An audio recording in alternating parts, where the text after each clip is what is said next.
Hello दोस्तों आज इस वीडियो में बात करेंगे कि एसी और डीसी इनमें से कौन ज़्यादा खतरनाक है। अगर ऐसे ज़्यादा खतरनाक है तो उसके पीछे क्या रीजन है।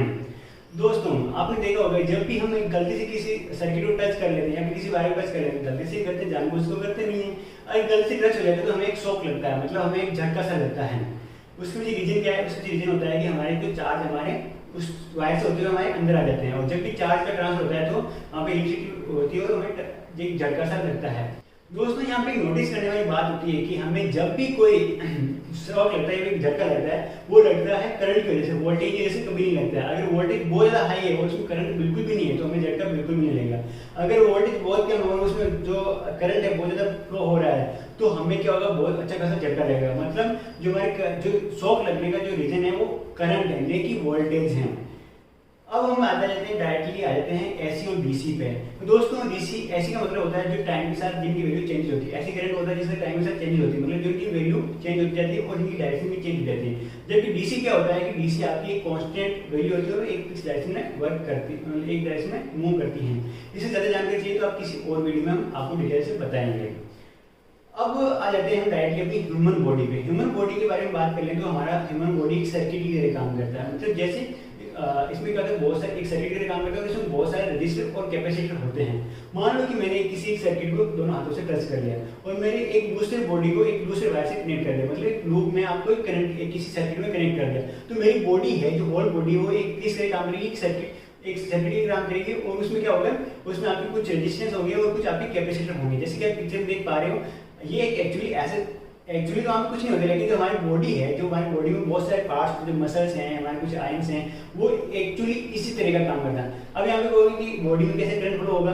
अब करंट फ्लो होने के लिए इलेक्ट्रॉन चाहिए, हमारी बॉडी में इलेक्ट्रॉन है नहीं, हाँ नहीं है, लेकिन इसमें क्या होता है, हमारी बॉडी में कुछ आयंस होते हैं, जैसे ग्लूकोज आयन वगैरह बहुत सारे आयंस होते हैं, वो हमारे एक कंडक्टर के रूप में जो एक चार्ज को फ्लो कराने के लिए काम करते हैं। अब आपकी बॉडी को मैंने बता दिया कि बॉडी एक सर्किट की तरह काम करेगी, जिसमें बहुत सारे कैपेसिटर और बहुत सारे आपके रेजिस्टेंस हैं।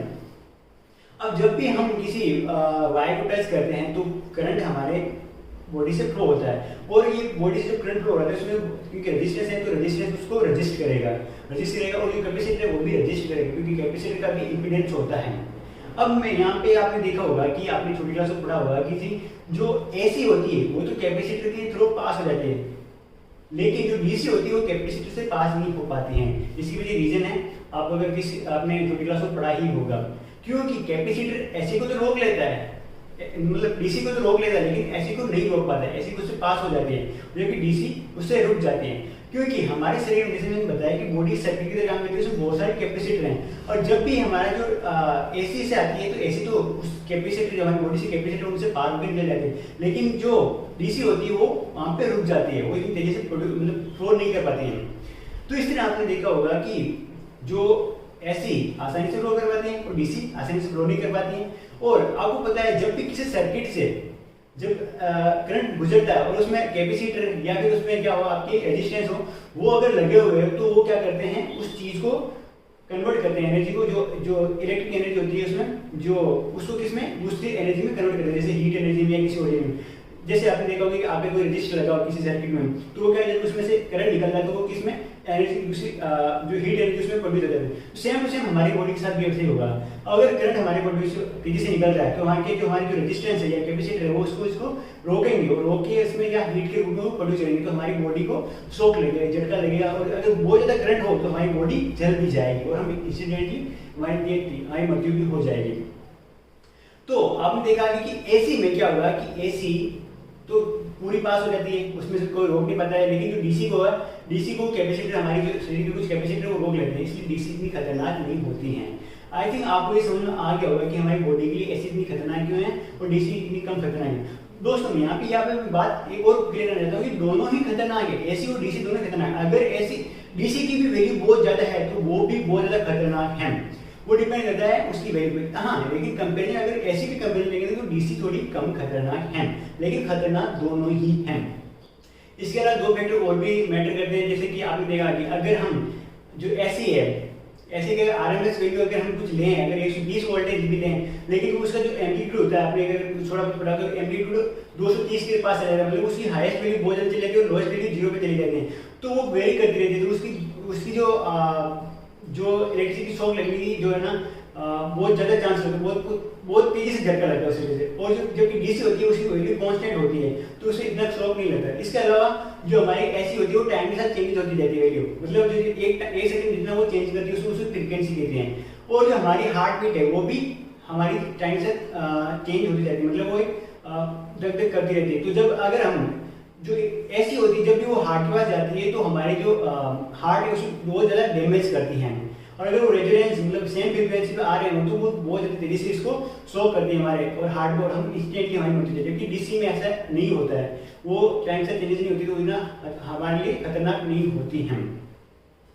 तो अभी हम पूछोगे कि ऐसा क्या होगा कि हम कई बार हमारे साथ ऐसा हुआ कि हमने किसी सर्किल पर स्टेट गलती से हमें शॉक लगा लेकिन हम उससे बच गए, ऐसा क्यों हुआ? देखो दोस्त, ऐसा होता है कि अगर हमारी वैल्यू जब आप जैसे कि चार्ट पे देख पा रहे हो इसकी वैल्यू अगर हमारी 1 एम्पियर है, हमारे अगर कोई किसी चीज को अगर टच कर पा रहे हैं 1 एम्पियर एक वायर जिसमें 1 एम्पियर करंट फ्लो हो रहा है, अगर उसको टच कर रहा है तो हमें इतना ज्यादा कुछ लगता नहीं।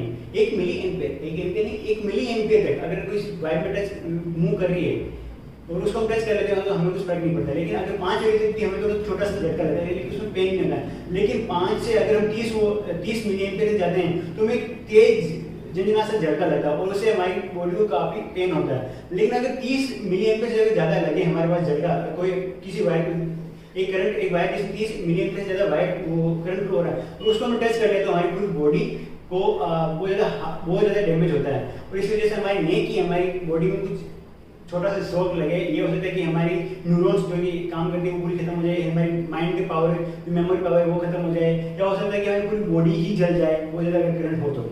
ये डिपेंड करता है उस करंट की वैल्यू पे।